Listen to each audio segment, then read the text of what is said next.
Actung, welcome to We Have Ways of Making You Talk with me, Al Murray, and of course James Holland. Hey Jim, you'll like this on the subject of Actung.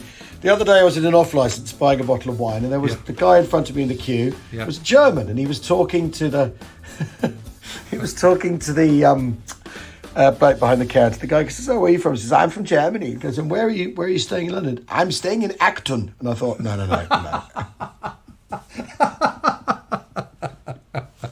That's just brilliant. Love it. No, we're not going there. But there we are. So you didn't say anything. You resisted the urge. No, I didn't say. Bit my lip.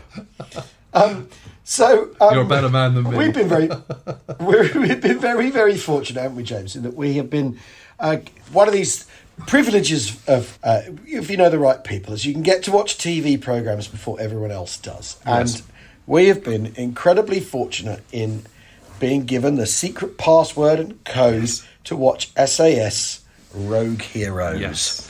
So we're here to talk about they've spent quite a few quid on it. It looks like it. It looks very, very expensive. It's got some big names, big faces in it. It's got lavish scenes of Cairo dance clubs and girls in basques and Stukas whirling in at Tobruk and all that. And someone firing a Bren gun pointlessly at it. I know, and someone firing a Lewis gun. You know, as if to tell us exactly, for those really with sharp eyes, what a pile of state things are in for. But Jim, the story of the formation of the SAS, and the thing to remember really about the modern SAS sort of isn't really the SAS from the Second World War. No. Modern SAS was reformed for the Malayan emergency long after the Second World War had ended, because the whole thing was wound down when the war ended, and was re-established by kind of Mad Mac Calvert and various others in Malay. Calvert and people like Johnny Cooper. Tony Dean Drummond and people like that. Yeah, so that's one of the interesting things about the story is that the name is a name that got borrowed several times, and so the one we've got now has taken their name from the Second World War, and they borrowed the name anyway.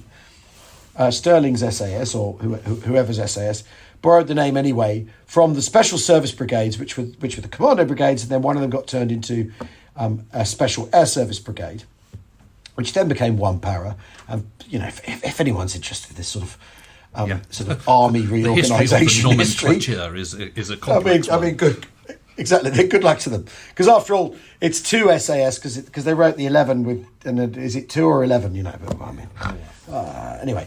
But we've been very fortunate to see this programme, and I don't know. What did you think of it, Jim? Well, the first 15 minutes, I was just going, no, this is unbelievably annoying, because there was lots of things wrong with it, and it didn't work. Yeah. I have to say, as the series has progressed, I'm enjoying it more and more. And actually, I think, for the most part, the chronology is about right. And the people in it are about right. And the kind of, there was two moments for me that I suddenly thought, this is warming up. The first one was just a moment that made me laugh when Paddy Mayne is in the desert, he's having a shower and he's got a tin can, and to make the shower work, he fires 3 shots of his pistol and the underside of it. Yeah. And I thought that was, it was ridiculous, but it was kind of funny, and I just thought, okay, that's quite cool, that's quite good. Yes. Then it really perked up when they start recruiting everybody, and suddenly you've got Johnny Cooper and Reg Seekings. Yeah. And that is one of the key dynamics, I think, of the SAS. And we tend to kind of focus on the officers, on Paddy Mayne and obviously David Sterling and co, and Bill Fraser and so on. But actually, I think the kind of beating heart of the SAS in many ways is the other ranks. And I think the Seekings Cooper dynamic is a really interesting one, because Johnny Cooper was, although he was an NCO, he was very, very young. I think he was only 18 in 1941 when he was recruited, in the autumn of 1941. And he was very fresh-faced, looked about 12, was a grammar school boy, so therefore was considered sort of middle class and posh. Yeah. And spoke very cleanly, and was quite small and quite slight, but incredibly determined, self-assured, competent, capable of looking after himself and all those sort of things, thinking on his feet, very smart, very bright. Reg Seekings was from the kind of rough side of the tracks and was a fighter and a brawler and constantly angry and constantly getting a scrap. And they absolutely hated each other's guts to start off with. But then, on the first series of raids that they properly went on, because the first raid was the parachute drop, which was a total fiasco. And, and complete disaster. Yeah, exactly. And 29 out of 50 or whatever were killed or wounded or missing forever as prisoners of war. But after that, and the first sort of major raids, there's this series of landing grounds at airfields, Axis airfields, which they attack, well into Cyrenaica, which is, for those of you who've been listening to the Alamein series, is the bulge in Libya, further west from Tobruk. You get sort of Benghazi, and then you get Sirte, and it's around Sirte and Agadir, and all these sort of places. That's where all these landing grounds are, and this is where they do their first major attack. And they managed to shoot up and destroy it in the series of attacks in the second half of December 1941. They destroy loads, and at this moment is when Seekings and Cooper, thrust together, really start to gel. And although they're such completely different characters, they become absolute best mates, lifelong friends. They both survive the war. Yeah. They both survive, later careers in the SAS and become absolutely lifelong friends. And I think that dynamic, suddenly I thought, that's believable. Because the problem is with the David Sterling character is he is nothing like David Sterling at all. And well, it depends which David Sterling you're selecting from the historiography, after all, because we've had Phony Major recently, which is sort of implies he was all over the place rather than quite such a sort of organised fellow. And certainly the programme suggests that Sterling, isn't all that reliable, is bored, is drunk a lot. I mean, I thought it's quite interesting how much of an anti-hero they're making in the programme, really. Yeah, I think that's really interesting, because I think the real David Sterling absolutely is all those things. He wasn't called the giant sloth for nothing. He's feckless.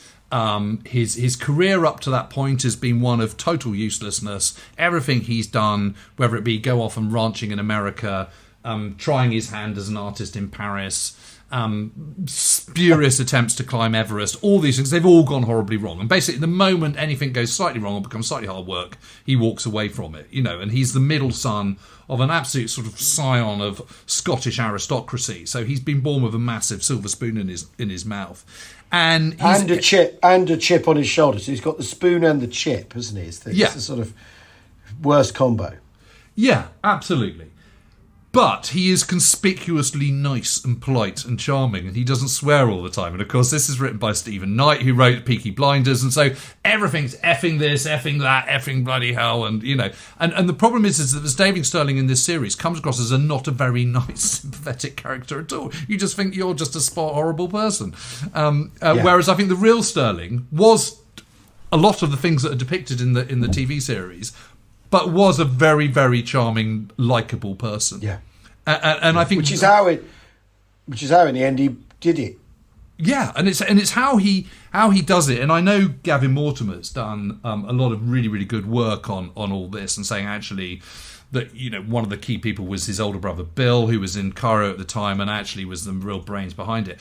That's as maybe, but Sterling was definitely the first commander. There's no question about that. And the reason he was the commander was because he was a really good leader of men once he was kind of put in that situation. He clearly wasn't a particularly competent soldier, because he's, particularly in those early raids, it's always his jeep that, always his not his jeep, because they didn't have jeeps in the first raids. It's always his group that cocks up and has to abort and doesn't quite get there, while gets lost. Paddy Mayne seamlessly kind of, manages to kind of destroy 30 aircraft. So clearly Paddy Mayne is a superior one. But I also think it's interesting, the depiction of Paddy Mayne, because I think the way Jack O'Connell plays him, he's always got a beard, which of course he wouldn't have, and there's lots of pictures to say that he doesn't have a beard.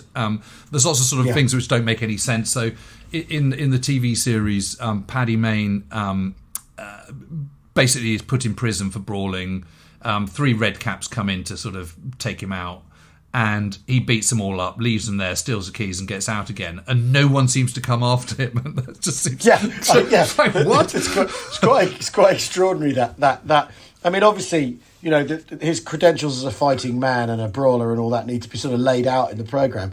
But yeah, the idea that he's then in tremendous trouble, because I thought the implication was he's going to kill them at the start. You sort of think, well, this isn't right. And also, he's one of those people who was also very, you know, those that knew him, he was soft-spoken and charming. And yes, once he'd had a drink, he could be sort of very, very dangerous to be around. But he's very brash in the show in a way that I don't know that what I've read about him tells me that he was a brash person. No, I don't think he was. I think everyone always said that Paddy Mayne had these kind of sort of three stages to his sort of day-to-day existence. The first one was his normal one, which was when he was sober and he wasn't exactly charming, but he definitely had a charisma. He was pretty shy naturally, but obviously he was just built of incredibly stern stuff and was a mighty warrior. Of that, there's absolutely no question whatsoever. The second one was, you know, he'd get a bit drunk and then he'd start to get a bit leery, and then he'd get blind drunk and he'd just turn into this total demon, where he'd just sort of be incredibly violent and brutal, and deeply unpleasant, and he'd never remember any of it the following day. Yeah, and you know where this kind of sort of, you know, where this sort of dark force came from, it's unclear, because he came from a perfectly middle class, contented, happy family in Northern Ireland, and you know there's no real particular story in his childhood to suggest that he's repressed or had some dark period or anything like this. So maybe it's just that he's got a bit of the black dog. I don't know, but I don't think Jack O'Connell's got him quite right either. But it doesn't, you know. But who cares? I mean, to a certain extent, this is a drama, you know, and I suppose one has to kind of, you know, accept it that this is a drama for the Peaky Blinders generation, and I was a massive Peaky Blinders fan, and you know, it ticks all those boxes. Well, in that sense, it's as like all war films. It's as faithful to the era it's from as it is to anything else. Correct. So yeah. I think that's absolutely true. This is the Second World War thing you make in 2022. This is the story, because you've also got, you know, Bob Laycock sort of is portrayed as sort of posh and idiotic, you know, isn't he? Yes. He's a sort of ineffectual idiot, played by Miles Jupp. Which he wasn't. No, I mean, he had some bad luck, Bob Laycock, but he certainly wasn't that. No, you know, the opening gambit of I mean, And also, what did they say in the first thing? There's a kind of a sort of super comes up, which is the kind of text that comes over the thing, and it says, "If Tobruk fell."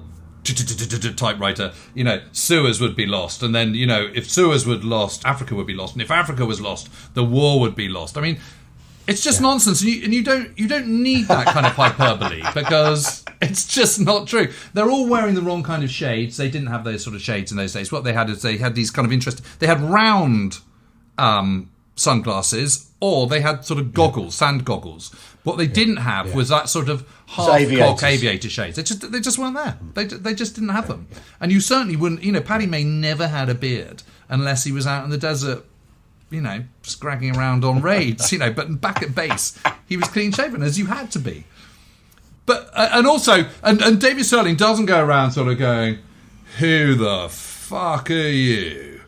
Yeah. And if he was swearing, he'd go, who the fuck are you? Yeah. Who the fuck are you, old boy? But he didn't. He didn't swear. I mean, he just wasn't a swearer. I mean, I mean, but then that's because this was when it was made. You know, of course. It's and it's trying to contain ideas that, you know, how we view the war now, how we view violence, questions of cool are all in the pot. You know, it does look beautiful. I thought the parachuting sequence was very well done, even though it's sort of essentially nonsense. I thought that was what isn't nonsense is that he and Jock Lewis did go off on a plane. Oh no, they did. They did do that in a biplane. You know, albeit it wasn't a Dragon Rapide, but it was another Bristol. It was a Bristol. I can't remember which one it was, but it was a Bristol biplane. They did tie the static lines to the chairs. The seats in the plane. They did jump out into the middle of nowhere. Jock Lewis did purloin a cache of things, but he got permission from Bob Laycock, who was incredibly charismatic and gung-ho, not the remotest bit like Miles Jupp. And he said, look, we're not doing an awful lot. I mean, basically the backstory of this is Lay Force. So Sterling joins Lay Force, Jock Lewis joins Lay Force. This is the Commandos. The Commandos have been born, and they're then sent out to the Middle East ostensibly to go and attack Rhodes. But then, it's clear that that's a non-starter when they get out there. The situation is entirely different. The rebels arrive now in North Africa. The Germans are involved in North Africa. So the sort of operations that they could have done are denied to them. And then the Commandos are sort of faffing around, and they are doing a few raids up the coast of North Africa. They are getting involved in Crete in part, and they're kind of something or nothing. And it's become convoluted. And all those people who are total adrenaline junkies. Which is why they've all joined in the first place. They're the kind of people who kind of, ski off cliffs in the Alps and things like that. And climb Everest and, canoe down the Congo. It's those kind of people, but in the 1930s, 1940s. And they're starting to get really bored and really twitchy, which is why they're starting to think, well, what else can we do? What else can we do? And Jock Lewis is a really, really interesting character. And actually, I think he is really well played. And I think he's pretty... I think that's, of all of them, I think that's the closest to the reality of what Jock Lewis was really like. Because Jock Lewis was skirting with Nazism in the 1930s. He was going over to Germany on an exchange and then really liked it and started going back and thought, these Nazis, they're bringing discipline and order and all the rest of it.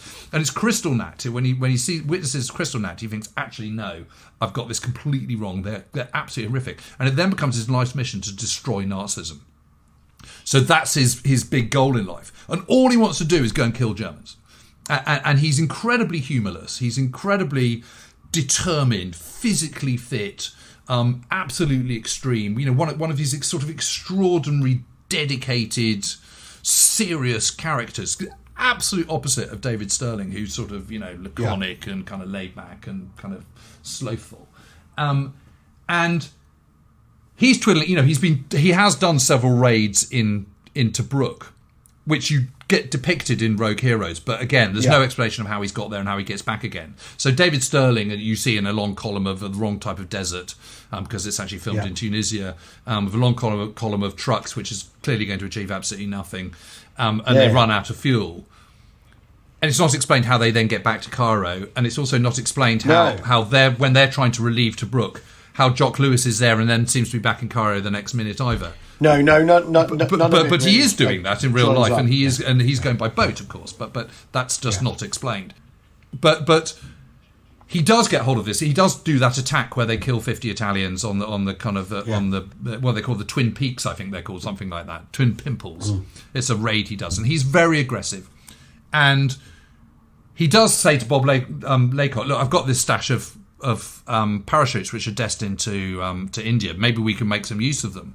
And he lets Sterling know, who's recovering from his... he meets Sterling somehow. I can't quite remember how. And he lets him know about it. And Sterling says, well, can I come with you? And so they go off on this experimental jump. Yeah. Which is the biplane scene. And so that really does happen. Yeah. It's but the fact is, it's... anyone who's watched Peaky Blinders knows it also exists in this kind of televisual universe where your dad will turn up when you hurt yourself and make a terrible error. Your father will turn up and tell you off. Yeah, as you hallucinate. So there's a slab of that in Rogue Heroes too that I think people need to. If you're expecting a history of the Special Air Service Regiment, you're not going to get one. That is the truth. Simple truth, isn't it?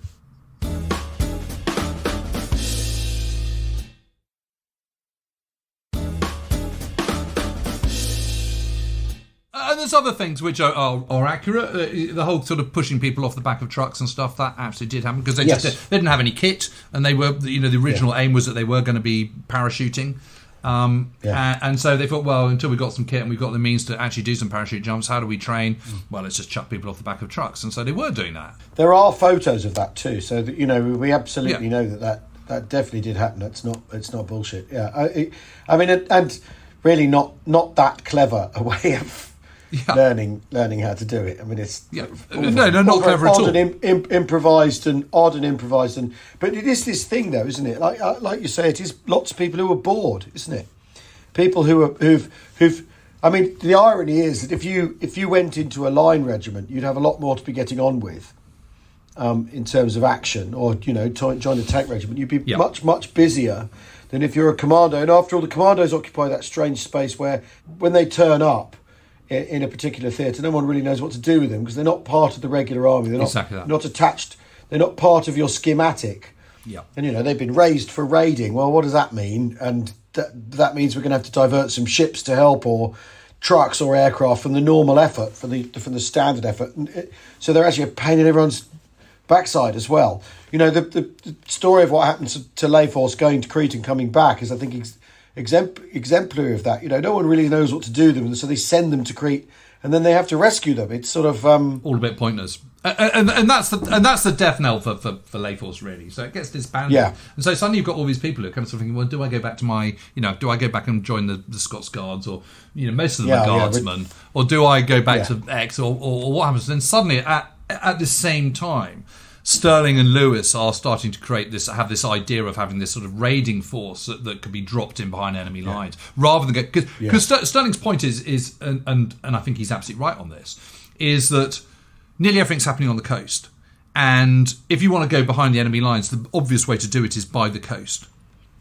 Yeah. But where you would go is to ports, because that's where there's something to destroy and worth raiding. But the problem is, when you go to a port, there's lots of defences because it's a port and because it's vulnerable. Yeah. Whereas, if you just say, actually, no, let's come from the desert, then you can go in and you can tackle all sorts of other targets, such as airfields, which are inland and which you wouldn't be able to get from the coast and so easily, and where the enemy wouldn't be expecting you. So there's an absolute logic to it. I mean, it's interesting, the whole story about how Sterling gets to Auchinleck is obviously clearly fabricated. It's a well polished story. I was injured in my parachute run. I then came up with this genius idea. I then recovered, and I had to kind of get behind the guards. I knew there was too much desk wallers to get through, so therefore I kind of had to bluff my way through. The thing is both Neil Ritchie and Auchinleck knew his father, who was a general from the First World War, and had been shooting at Keir, which is their 15,000-acre estate in Scotland, and knew them. And he probably did bluff his way into GHQ, but once he's in GHQ, it's very easy to go and sort of pull favours and pull family ties, which would still count for a huge amount in those days. Well, because as you suggested earlier on, that the commandos are full of guardsmen. It's full of posh people, and it's full of famous people too, isn't it? I mean, absolutely. Randolph Churchill ends up in this orbit, doesn't he? Yes. What's interesting. Completely. He's part of Layforce, isn't he? Yeah, he is. Yeah, and Evelyn Waugh and Geoffrey Keyes. These are. Yeah, exactly. He's Roger Keyes' son, who's the kind of first Sea Lord at the time, and that's right. And obviously gets killed doing doing that kind of behind the lines raid, which is all part of the same, part of the Layforce Commando raid kind of thing that's going on out there at the time. I mean, I think the thing that made me balk most was how the David Sterling character talks to Ritchie and the Orc, which is just so wrong on every single level. But I suppose this is TV. You're never going to get a historical drama accurate and all the rest of it. And I think they've been faithful to the spirit of the events and the kind of the spirit of what the SAS stood for in those early days and how it develops. But if you made this in the 1950s, you'd have that conversation. I say, "Oh boy, how lovely to see you again. How's your mother?" Yeah, wouldn't you? That's how that. Frightfully well, I think so. We were just wondering if we could borrow a couple of those new Jeeps you've been sent. Yeah. I know you must be frightfully busy, but I've had a little bit of an idea, and I really think it might be worth your consideration if it's not too much. And in the 60s, hey man, I wonder if we could borrow a couple of Jeeps. And then I don't know. You know what I mean? Is that these are and in the 2020s is. You total fuck. Listen to me or else. How dare you talk to a senior officer like I give a fuck? Yeah, exactly. As he whips off his aviator shades. I mean, it's just... But then, then they were kind of... There was a bit where they're all heading off to Cabrit in Tobin Jones's Humbers, which I was very pleased to see in full action. And lots of Bedfords, I should say. And Highway to Hell comes out and stuff. And actually, I thought, I'm starting to really enjoy this now. Well, that's all really good fun. I think it's great fun. I think all that's really good. It's really good fun and completely excusable. Because also a lot of that music's 50 years old. So what difference does it make? Yeah, exactly. So I suppose my gripe is kind of I think they should have made Sterling more simpatico. I think he doesn't come across as a very nice character at all. He just comes across as rude and arrogant and swears a lot. And I think that's an error. Paddy Mayne needs to have a shave and basically just kind of get a bit of... He's not quite charismatic enough, I don't think. But I think all the second tier characters are brilliant. The Jock Lewis is brilliant. I think Seekings and Cooper are brilliant.